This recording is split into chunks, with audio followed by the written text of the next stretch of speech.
There's so much going on in the world today that people are really wanting to know what can I do to make an impact in this world or in this time that I'm living in. What can I do? And of course, we uh, tell people you do what you can, your civic duty, you vote. People serve on juries for jury duty. You can be an activist for something. You can join uh, something to help clean up the city. There's all types of volunteers through churches and things of that nature. But really, the biggest thing that I think we can do. I've said this for years, and I think it's absolutely true.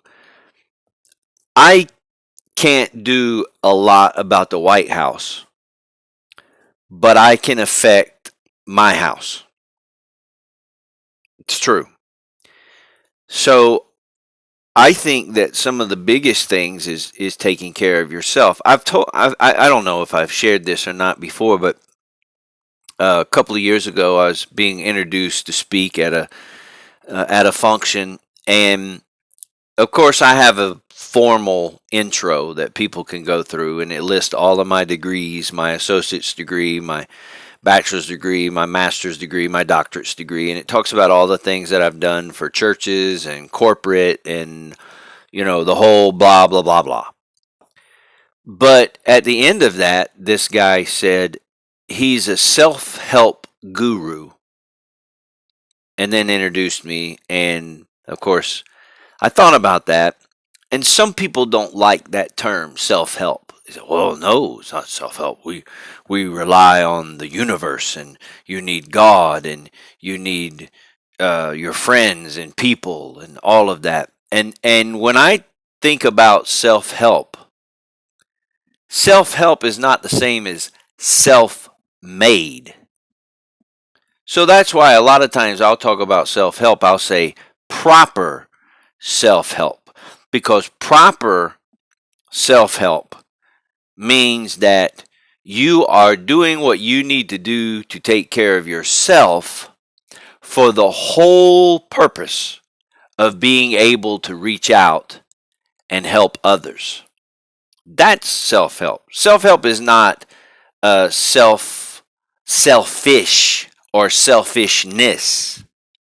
Self-help is reaching out to others, but I can't help you if I don't properly take care of myself.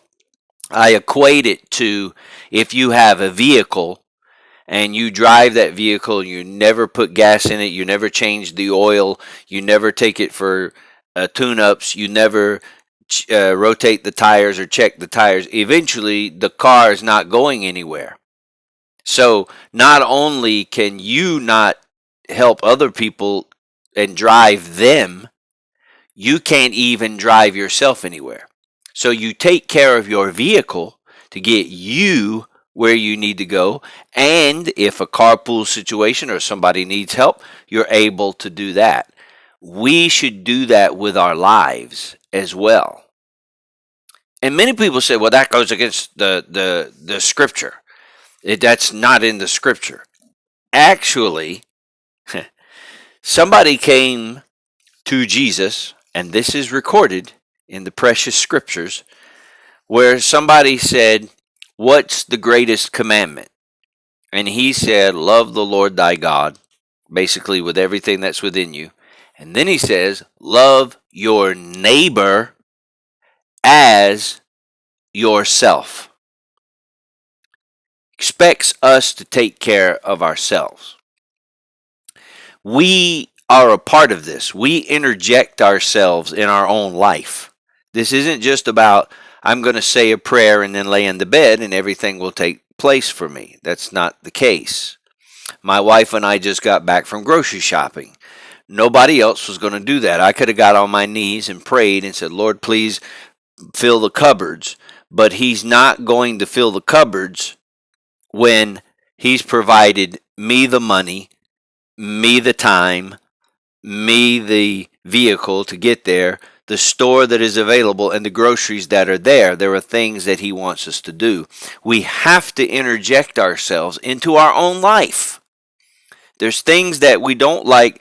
There are a ton of things in life we can't change, but there are some things we can change. And so that's what we have to work with. And you know the serenity prayer, Lord, give me the courage to change the things I can.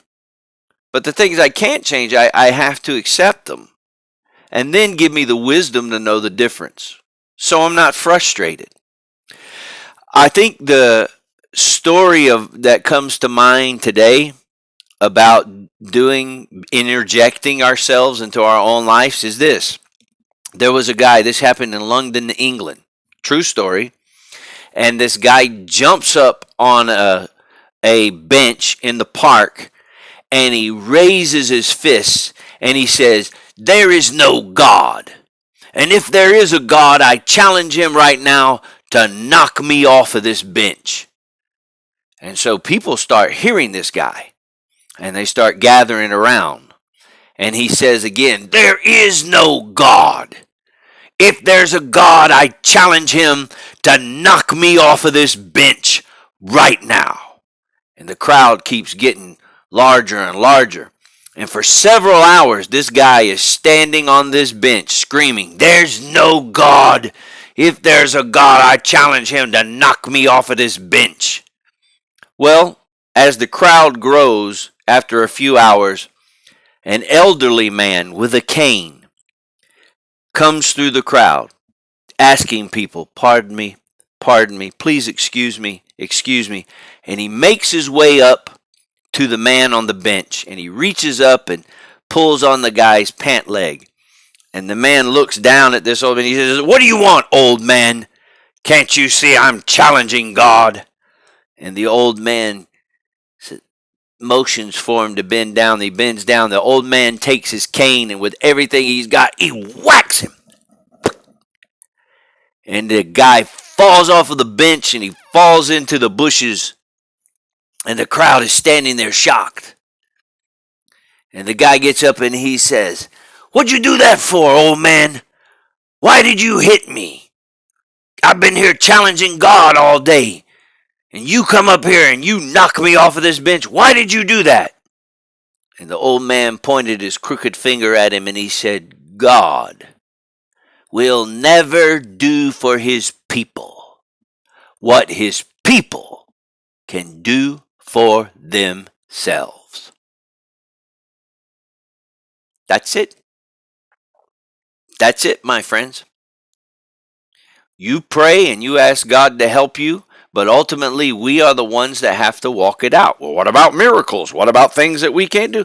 I'm not addressing that, because a lot of times we talk about miracles to remove our responsibility. We have to interject ourselves into our own lives. We're a part of it. That's why you have to take care of yourself. Everybody is getting this COVID vaccine, and I'm not for or against, but they're trying to take care of themselves. People are eating vitamins and taking vitamins and trying to exercise. It's all self-care and it's all self-help. It only becomes selfish if you're not reaching out and helping other people. We need to be the best person we can be to touch people that we can. So what can we do in this world is be the best person we can be.